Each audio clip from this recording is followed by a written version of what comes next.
that's not such a good shot, I throw it in the bush or the pond, right? So I'm down to 5 clubs. Hit him with the right, Rocky. Hit him with the right, Rocky. I wasn't down to 6 clubs. That's a potential shot where this would be in the woods, right? Tell us about the first time you booked Drake. That was like unheard of. Wow, like, Drake yeah. never banged a show like that out before. Great ball. The drummer, he took his sticks out of his hands and he just went like this. And then he threw them. What?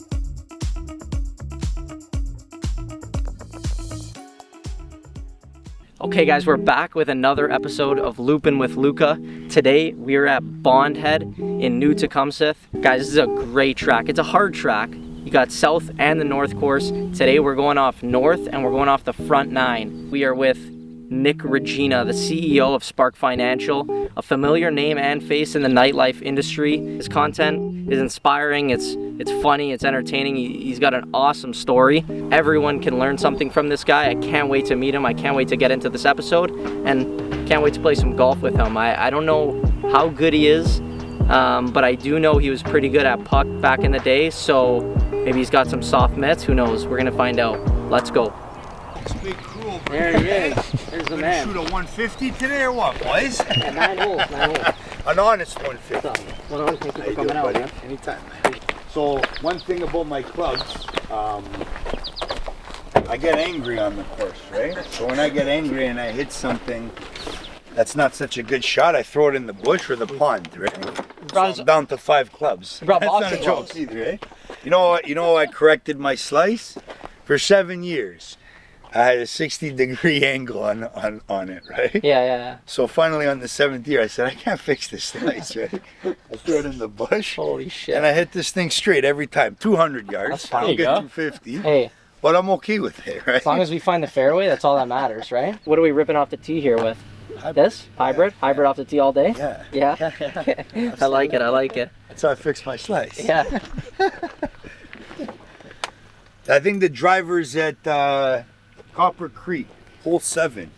In the water? In the bush. Somebody go find it. Somebody go with a scuba diving gear. Go find it for this guy.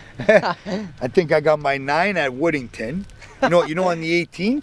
Yeah, we filmed the drink, first episode there. The Yeah. drink on the 18th. Yeah. The clubhouse, the drink, the 9 irons in there. Nice. It's hilarious.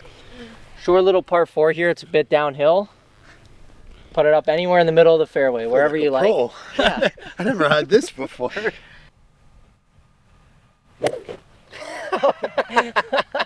Pop fly. That's a good start. That's all right. Great ball. Great ball. That might run to the green. Oh, sure. I like it. So, how did you get into golf? Did you play golf growing up? Actually, when I owned the nightclubs with my partner Paul, who's an older gentleman, he was the operator, and then I was the promoter, marketing, and talent booker. And he got a membership at Club Links. Okay. And I hung out with him all the time, right? And that's where we would kind of talk shop and get a lot of business done, was on the golf course. So I grabbed the membership too. And then we were going out like at least twice a week. Nice. And that's where we would get. Shoot the shit, get business done, have a laugh, right? Blow off some steam. I know we're skipping a bunch here, and we'll definitely cover everything that you've done in the middle. But how did you think to start Spark Financial Golf Tournament? Like what was the driving force? So background hospitality and entertainment, I always felt as if though it's really important to have an event series baked into your company, your umbrella, whatever it is you're doing, right? Because that's a good way to bring your network together and continue to build onto your ecosystem, and essentially for your network to all be able to meet each other and build deeper connections and have a laugh and have a good time.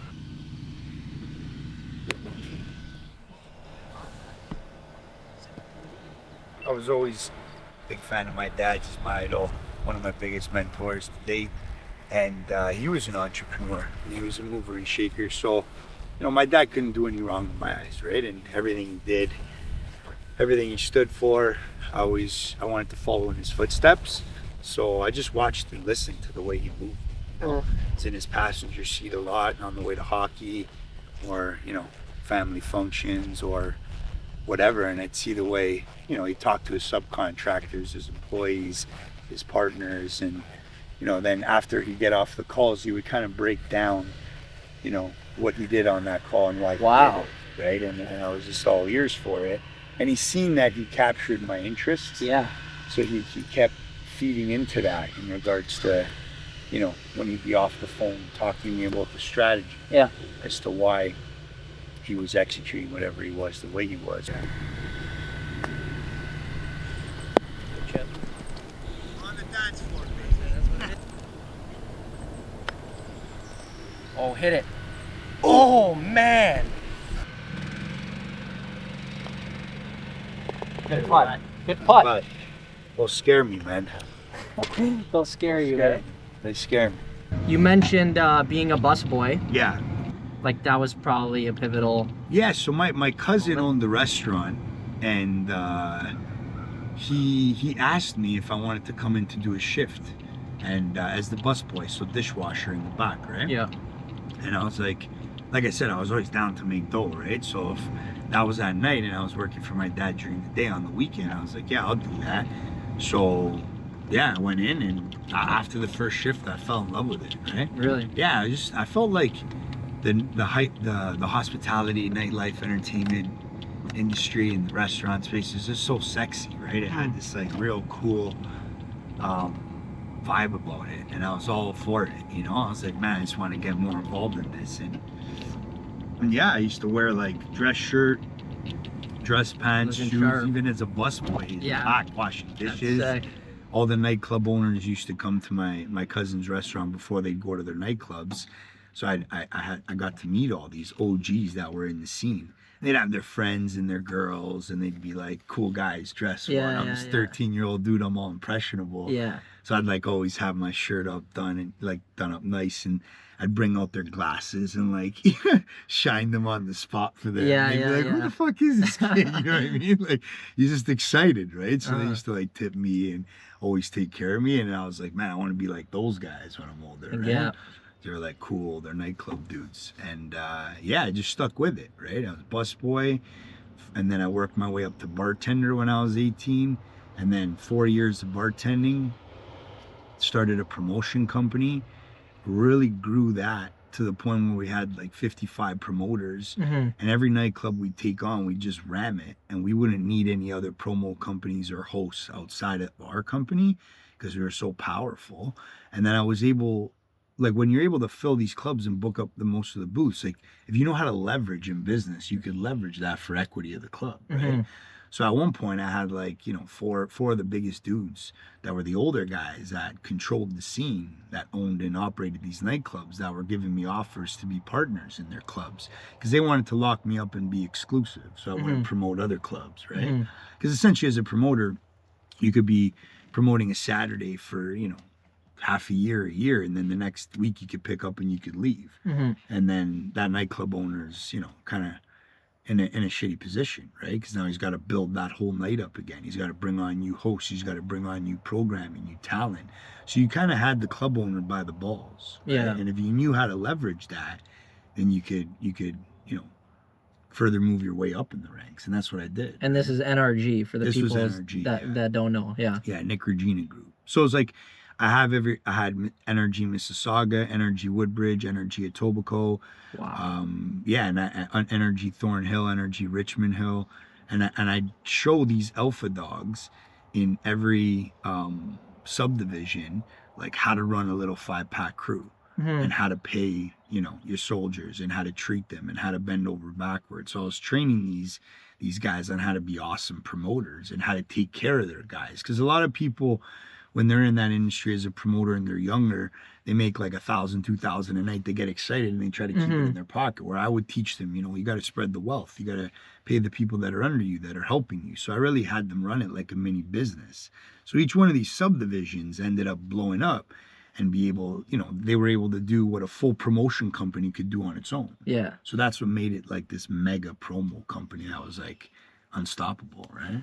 Yeah. There it is. She opened there? You know what? I'm not 100% sure if that got through or not, but no, I don't think it did. No? No. I think I saw somewhere that you said your brother was a huge inspiration or motivation behind it. Yeah, massive. How was he impactful in your Yeah, it came a point where I had like, I was always in the trades and I was full time with that. That was like, you know, the safe ticket kind of vibe. So 4th year apprentice electrician. And I was pulling wire during the day, then building the promo team and promoting the clubs at night. And it came to a point where I was like working 19, 20 hours a day and I was just burnt out. I was like, man, I remember me and my brother always slept in the same room and I was like, fuck, man, like I can't, like I don't have any gas left in the tank, I'm burning out. He's like, why don't you just take a shot at, you know, following your heart, right? And I was like, yeah. It was like, fucking drop the electrical, like been in construction for forever now. I'm finally almost a licensed electrician. And he's like, yeah, fuck it, man. He's like, what do you have to lose, right? I said, you're still young, you know? And he's like, he's very calculated, my brother. Like he's very just careful, you know, and doesn't take risks or gamble, Right. you know. So when he said that, it hit different. I was like, man, if he's looking at it from that angle, like it's good enough for me. And he was a couple years older than you? He was young, he was 4 years younger. Oh shit. Yeah, and he built the biggest army within NRG. They were called the Young Guns. He had Young Guns, Top Notch, Energy Woodbridge, Richmond Hill, all that. But his was the Young Guns, and his team was like the best. The best, eh? Yeah, no one fucked. He was the captain? Yeah. Yeah. It's a good shot, actually, because it's a good angle. Yeah. Fuck, there's a little bit of shit there, eh? Yeah, that's fine. We're gonna see it. I like that little kind of swat before your swing. I like that free shot routine. You're sticking to it. No. That's good.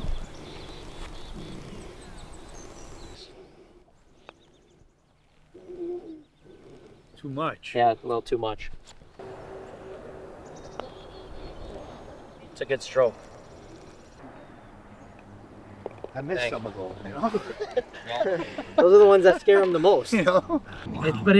It's such a weird sport. Into it? I started golfing very young. My dad was a big golfer. Yeah. And he put my oldest brother, Jamarco, into it right away. Then he put my middle brother in it right away, Daniel. Wow. And then he put me. My oldest brother was really good. He was 12 years old one time. He was playing in a golf tournament. He beat Corey Connors. Is Corey Connors is a a pro? PGA. Yeah, he's one of the best Canadian golfers. That's So sick. he, you know what? He quit like around 13, 14. My No. dad was cheesed. Yeah. Wow. Why, He you was- didn't like it anymore? No, I fell out of love with it. It was Chasing too the much. chicks. Yeah. Fuck. He wanted to get in the music industry. I feel like you hit your 7 almost. That would be a 130. 9, but the 9's at Copper Creek. No, the 9's at Wooding. Okay, we'll do the 8. Yeah, okay. Yeah, that's fine. Fuck, you know what? But I can get a pitch there, eh? You think so? Yeah. Anywhere on the dance floor? Yeah. You have a hole in one? Imagine that. I was gonna say, imagine You ever- a whole you ever got one? boys on camera. No, you? Yeah. Yeah. Yeah, Whittington. That's at Woodington? Yeah. Fucking hey, bro. A How was couple that summers feeling, ago, it was bro? fucking unreal. We were running around the tee box and shit. That's It was badass, crazy. bro. Crazy feeling. But I want to experience it again. I want to watch somebody get a hole in one. Holy Too shit, much. you did pipe that. Too much. Holy shit. Yeah. You smoked that. And if I had the 8, Imagine. too much. Or the 7. I was gonna say 7. Somewhere up here.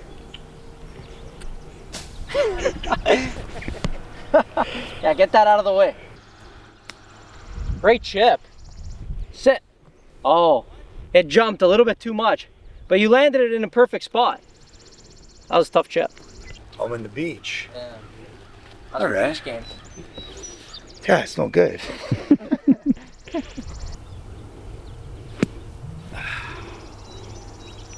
A little too much sand. Nice. That's good out. Get in. Oh yeah. Oh man. Hey, that's the hardest shot. It's the scariest shot for you. Here. Not bad. Tap that in. I'll take that. Out of the sand. You'd be Still chipping again. 2-putting. Yeah. If I didn't land it like that, Of course. right? So I'm good with it. You gotta have a glass half full perspective, right? Nice. Sometimes I miss those too. It's a good out. Not bad. Yeah.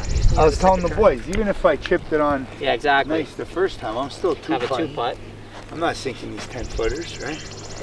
Game between the years. Or else you get in your head and fucking clubs start going in the bush. Clubs start going in the water. You gotta stay. Hey, when there's a water, let me know. My mindset, or else This guy's gonna these throw his things bag in fly the water. everywhere. Junior Canadian, when they won, remember when they won on The Team World Canada, Juniors? the World Juniors? 2015. They celebrated in my club. Holy shit. You had McDavid, Max Domi, all the guys. And then Clarkson was the booth beside them, and Snoop Dogg was the booth across from them. Holy shit. And all you seen was this huge fucking cloud of smoke, and the whole club tried. You couldn't even see Snoop, bro. There was so No. much smoke in the air. Yeah, That's hilarious. yeah, it was He's crazy. just getting cooked because Snoop's hotboxing the club. Yeah, and Max and Connor and all the guys were like, "Hey man, can you introduce me to Snoop? Could you introduce me to Snoop?" But I'm like, "Bro, I want to be in this booth, never mind Snoop's booth, Yeah, you know? exactly. I'm a hockey guy, yeah." Now, who are your favorite people to host? Athletes or musicians? Vin Diesel was cool. Holy He was fucking sick. I wasn't expecting He's that. him and Yeah, his what? crew are like party guys, bro. Yeah. Oh fuck, yeah. We gotta keep a lot of this shit off camera. Yeah. OBJ was cool. Wow. OBJ was humble as fuck too. We had all the ball players, man. Yeah. Like you name it, man. Like Scottie Pippen, all the Raptors. Wow. Whenever teams were coming to play the Raptors, they'd hit up Blow, because I had like the most notorious hip hop Sunday night in the city. So I had all the rappers in there. Drake and the boys used to roll with OVO.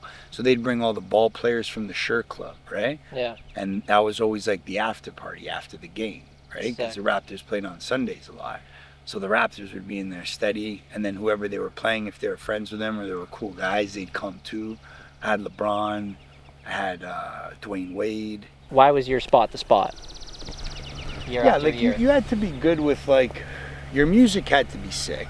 So you had to have awesome music. And then the music program would then get the best hosts in the city wanting to promote at your club, right? And then if you get the best hosts in your city, they're plugged up with all the VIPs and their little spheres of influence. So you penetrate different spheres of influence through the hosts you hire. So you'd have to hire like the who's who of hosts. And they wanted to hear good music, they wanted to see a nice ambiance, they wanted to be treated right by the club owner and respected. I never said no, I'd always bend over backwards, you know, made sure to always get their people in from the front. Like, I wasn't that guy that was in the booth posted up like I'm the club owner. I was that guy that was like still the 13-year-old busboy, shining glasses for people. Anything? Dave Chappelle. Wow. He walked in all hammered one off the street. Dave He's got Chappelle. a green tank top on, okay? And he comes to the front door. He's ruined out of his mind. And the bouncer's like, "Hey, bro, like, you know, like, you got a green tank top on a Saturday night." It's one of the newest clubs. That was at Sane, right? Yeah. Which was the old Cobra. And then the other bouncer's like, "Nah, bro, like, that's Dave Chappelle." But usually, like, when someone's that mega, they roll up in like 2 Suburbans, security gets out, checks the line, and the whole fucking red carpet happens. Where Chappelle's just all ruined in front of the club, no security, nothing, right? Comedians So he are didn't like know that. who he was, but the other bouncer's like, "Bro, this is Dave Chappelle, right?" So he lets him in the club, and I remember, I'll never forget, I had a drummer that night that was playing hand in hand with the DJ. And Chappelle went right up to the drummer. He took his sticks out of his hands and he just went like this. And then he threw them. What?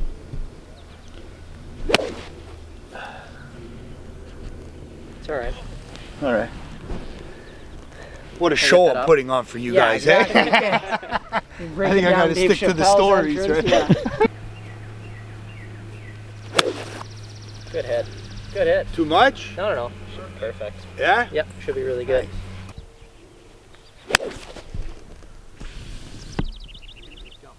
Nice. Yep.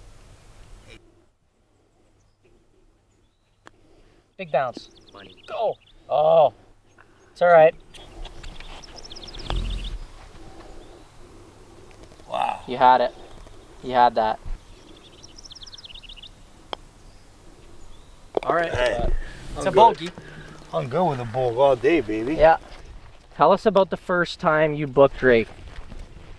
Yeah, that was wild. So I built a solid relationship with like Chubbs, Future, Charlie B, and those are like the OVO guys that were always in the club. I did a lot of work with Charlie. Charlie's an amazing guy, and he connected me to that crew. So Yeah, it was when he was doing a lot of the touring, Summer 16 tour. Yeah. And he was like really just blowing up and kind of taking over the whole scene. Yeah. And I hit Chubbs up. I'm like, yo, I'm trying to book Drake for a show. Like, what's good? And at that time, what happens is Live Nation locks him up on a world tour. And they don't want him to do shows in between because it could affect the show in that city if you book them the same year. And you kind of take away the hype from their show.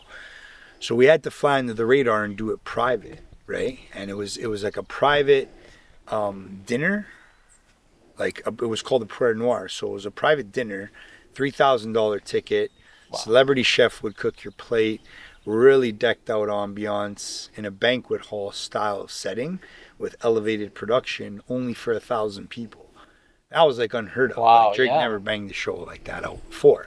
But that was the only way we could fly under the radar and not affect like a big arena show that Live Nation was doing, right? Yeah. So yeah, we booked them and I hit Chubbs up and he's like, he named this price. I'm like, all right, cool, done. And then they wanted it in cash. I was like, okay, done. The Raptors went to like double OT and he was there at the game on TV. Everyone's like, bro, is this guy coming or not? Right? Are you shitting? Yeah, so, well, fuck yeah, right? Yeah, after you drop the bag like that, and you're just like, yeah, I don't know. You can't really lie about it. The guy's on TV and everyone's watching him, right? Yeah. So, yeah, but right when it finished, he ended up coming out, rocked a half an hour set, and then bounced, right? Fuck. It's alright. It's alright, we just probably play a little layup shot on the next one now. Yeah. It's not a bad spot, it's a good miss. Perfect ball. So good call, man. Yeah, that's a good call. Look at that. Probably faded it nicely there. 55. 55? But you just want to kind of hit the front of the green and let it trickle down there. Oh, just go. Go. Get in my head. Alright, that's alright. I wasn't down to 6 clubs. That's a potential shot where this would be in the woods, right?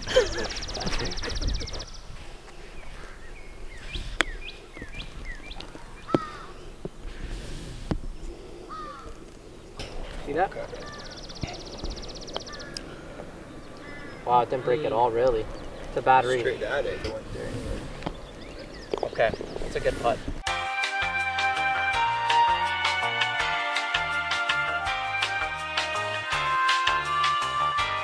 Nick, we wanted to talk about the in-between time of why you left the nightlife industry and why you headed into the financial business, because that obviously doesn't happen a lot.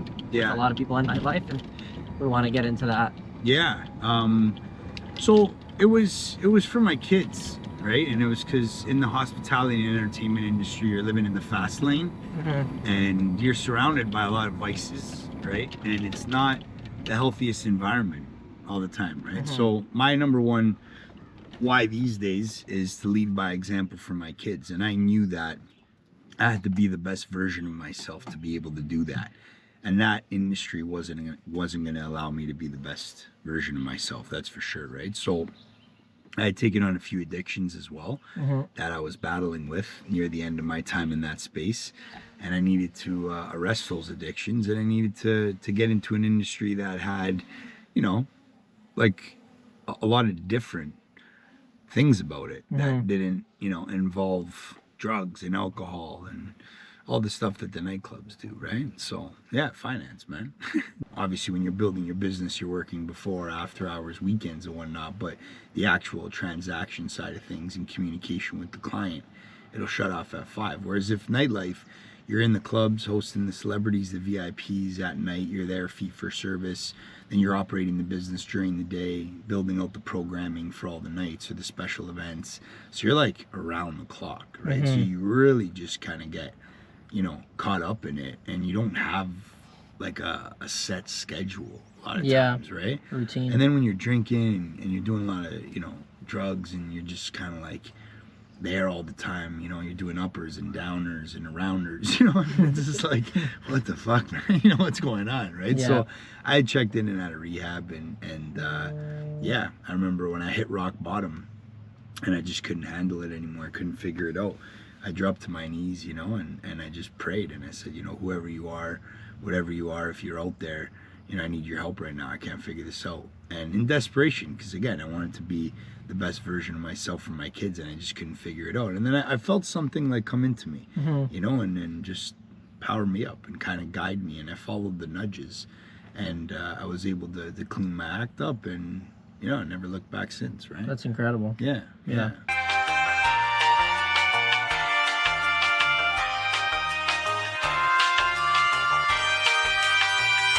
And you had a partner. Your kids will push you to do that, right? Yeah. Like it's unconditional love, bro. Yeah.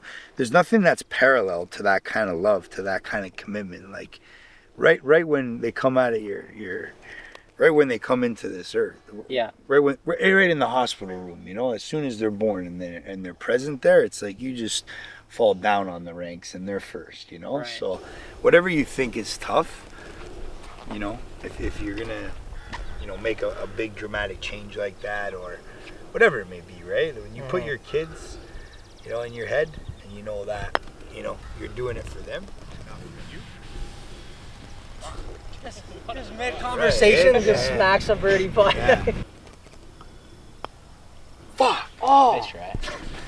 Fuck. It's alright.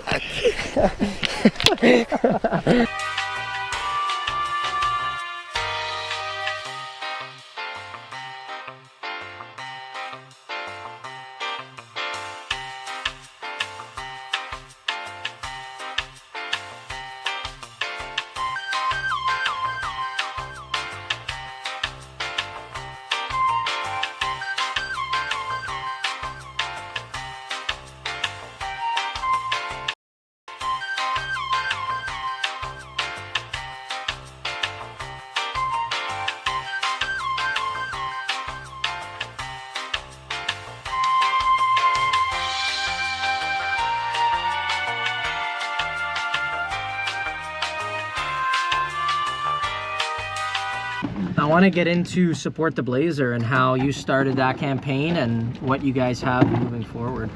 Yeah. So that's something that's very close to my heart, right? I made a promise to God. I said, if you help me, I'll help as many people as I can, right? And yeah, it's part of my contribution and purpose in living up to my promise to the big man upstairs. It's giving back to as many people as I can and making a positive impact on their lives. And this world is in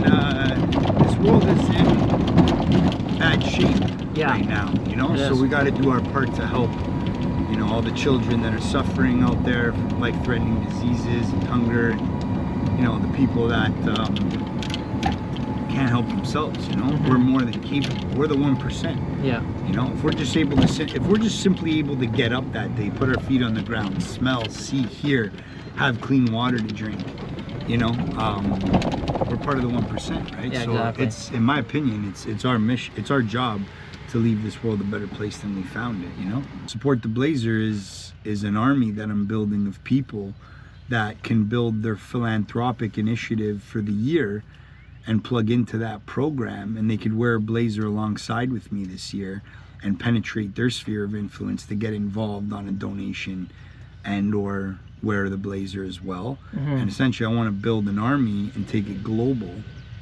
I want it to be that we create like this big army, and it's like V for Vendetta vibes. Like no one knows who the leader is. Everyone's just got a fucking blazer on. That's fucking sick. And they're in different parts of the world, and they have different charities they're supporting, and it's just like, what the fuck is this movement? Yeah, you know what I mean? yeah. Like, who's the guy? Who's the girl? It's like everybody. You know? Good ball. She's just gonna sit up there nicely. Yeah, good ball. Par 5. You're playing this like a pro right now. It's almost like every day you're building towards this campaign. Yeah. And you mentioned TLN is hopping on, TLN's and hopping like on. tell us a little bit about how this year is going to be even bigger and better. Yeah, I mean, I remember one guy I really looked up to in the hospitality industry. His name's Dave Grutman. And he heads off a portfolio called Groot Hospitality. And he's the owner of like Live and Poppy Steak and all those places. Fontainebleau. Really, really like high performer. And he said, he's like, once you have something that resonates with people, once you have, you know, a good product, a good service, a good experience that you're selling or that you're, you know, creating a movement for. He goes, all you got to do is just PR the fuck out of it. That's what he said, right?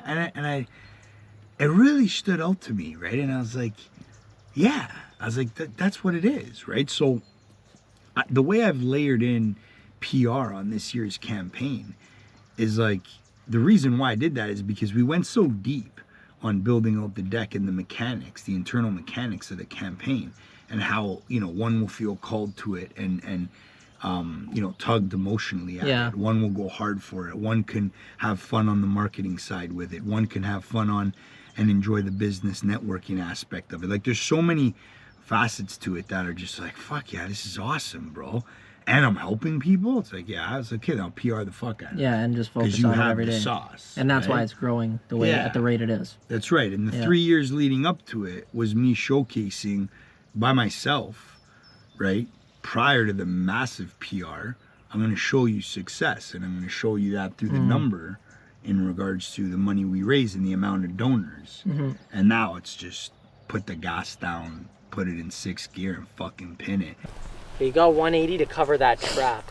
So I like just firing it just right of the green. Hopefully we get up that hill. Little left, stay there. It leaked a bit, but the rough over there should grab it. Should be fine. How do you guys pick the suits? The blazers? So it's a navy blazer this year. Okay. And it's gonna look like a European hockey jersey. It's gonna have sponsors all over it. Holy shit. The big shit. TLN logo on the back, a barcode on the back. So when you scan it, it goes to your page, right? Wow. Yeah. I know we've been talking business this whole time. Who, you're a big Leaf fan? Yeah, I mean, unfortunately. Yeah, I mean, every year it's their year, right? So this year's the year. Yeah, exactly. You know what though, man? Like, all jokes aside, bro. Look at what happened. Florida dominated every other team. We're the only ones that gave them a serious goal. They walked on everyone. Yeah, exactly. Right? So it's just tough because I feel like that always happens with the Leafs, where it's like always the team that knocks us out is the team that's winning the cup the year before, or the year of, and then it's becomes one of those excuse things. Even though it's right, it's like it's a good excuse, but fuck, when it's always happening.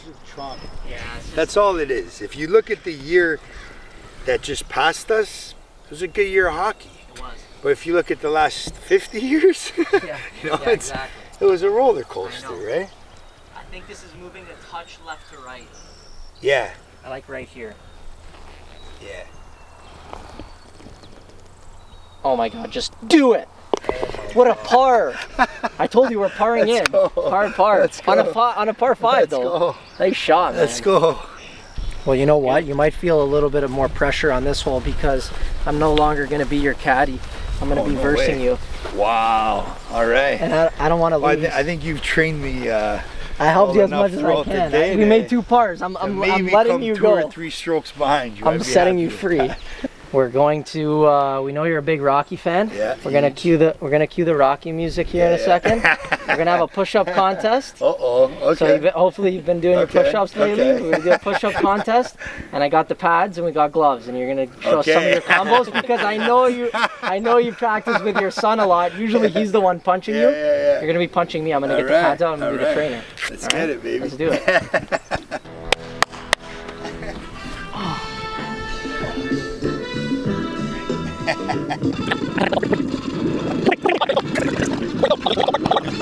Where am I at? 50. 1, 2.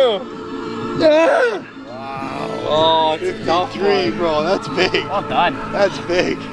That's big. That's big. Let's go. Let's see what you got, Nicky. All right. Yes. I can't lose this. I can't lose this. Put this on OnlyFans after. Let's go.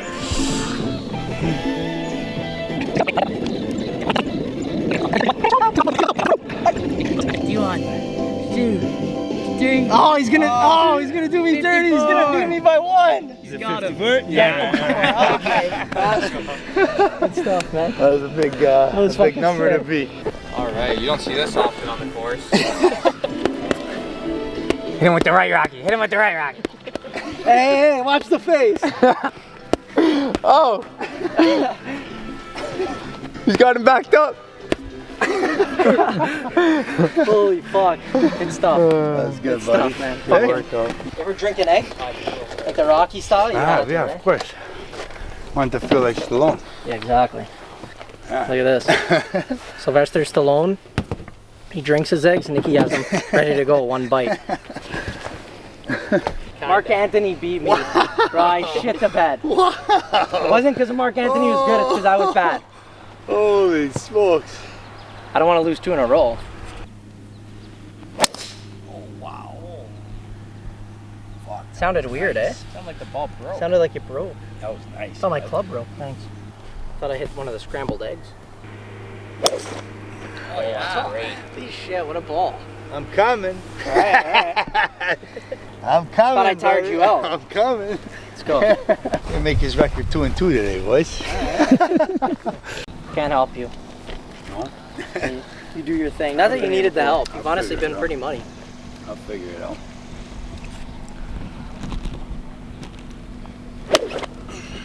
Fuck. Yes. That's fine. Chill. As a follower, I always see that you're posting content, and I know that that's a big controversial Yeah. topic in posting your kids on social media. Yeah. You look like you love to do it and you're having fun with it. Yeah. Can you give us some insight behind that? You know what's so funny now? At bedtime, we say a prayer, we read a story, and the first thing they want to do is watch videos of themselves from back in the day. They post it. They like went on all my highlight bubbles, and they're like watching videos from when they were young till now, right? And they laugh, and they all, you know, they're all like, oh, play this one back, or oh, look at what Mila did. They enjoy the videos so much that that's what we do at night now, almost instead of reading stories most of the time. So we're buzzing out, we're laughing, and I'm like, man, I'm so glad, you know, I've documented our lives like this so that, you know, they could see, right, and how they're growing up and evolving, and how they were when they were younger. And I always bring it back to, like, you know, when your parents, like, they used to have those back in my parents' day, when we were kids, they used to have those huge camcorders. Yeah, my parents filmed the shit out of it. Yeah. And I love that they did that because I loved watching it. That, and see, my parents didn't film too much, but when they did, those videos, Oh, man. I'm like, I'm gravitated to the TV, and I'm like, oh my God, man, that's me, my brother and sister, when I was 3, when I was 4, when I was 5, and like, that's so special, you know, and now I'm seeing that in my kids. So I'm like, yeah, I'm gonna continue to do this because they're gonna see their lives unfold in front of them, and what's happened in the past. So that's number one. We really enjoy watching the content together. Number 2 is, like, there's gonna be people that love you, and then there's gonna be people that don't.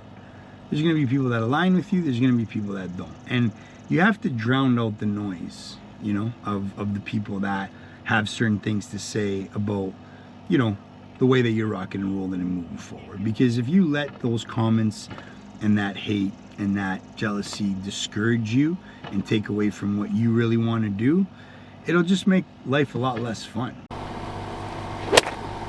Oh, I pushed it. Kick right. Wow, nice shot. Look at it, it's the Thanks. one. Nice shot, eh?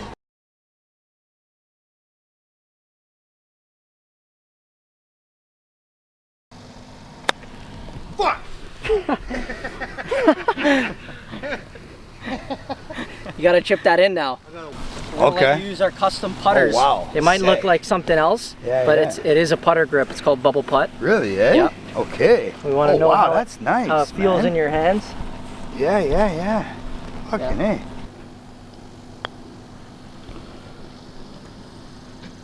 Oh shit. I told you I wasn't gonna 3-putt, I might.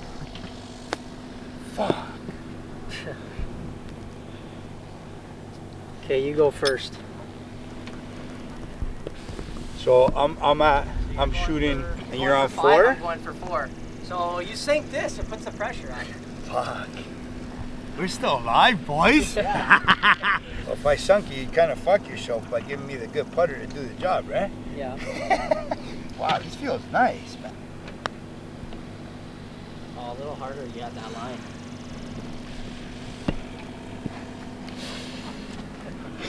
Yeah, the odds aren't in your favor anymore. Shit. But we could tie if I don't sink this. We're gonna have to see you hit that too. Yep. Okay, well, he's first. He's away. I'll let you go. Okay. End my dream. Whoa! Almost missed that. Nice putt, buddy. It's a 3-putt for Very bogey. well deserved win. The ball never lies. The better golfer has to take the victory. You know what I mean? Played great today. I'm Thank you for definitely coming not on. the better golfer. Thank Bro, you very much. thank you. bro. Really appreciate it. Yes, Really thank appreciate you. coming on, and Yeah. that was really good. Yeah. You're, really inspiring, and I've been wanting to do this for quite a while. Talk with you, and Yeah. we got to talk and play golf at the same time, so Yeah. it was really special. Fantastic, man. Yeah, Yeah. it was probably one of the best days I've had out on the course. So appreciate you for curating the experience. It was special. Hey, you're A welcome. lot of good conversation, and picked up a few tips and tricks from your awesome caddy experience. Thank there, you. right? That's the So, plan. Yeah. Appreciate great. it. Yeah.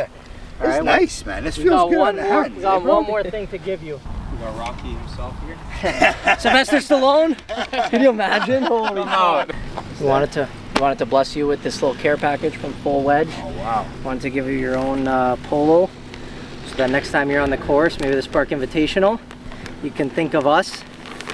Look at We're this. going to see you boys there. Holy shit. Beautiful. There That's it for is. you, right there. Thank you for very coming out with much, us. Gentlemen. Appreciate you taking the time. And if anyone wants to buy some Full Wedge merch, go on their website, use the code Luca the Caddy, and get everything 15% off their website, fullwedgegolf.com. But Buddy. The authentic stuff's the stuff that hits anyway. Yeah. Thank you, man. That's so generous of you boys, man.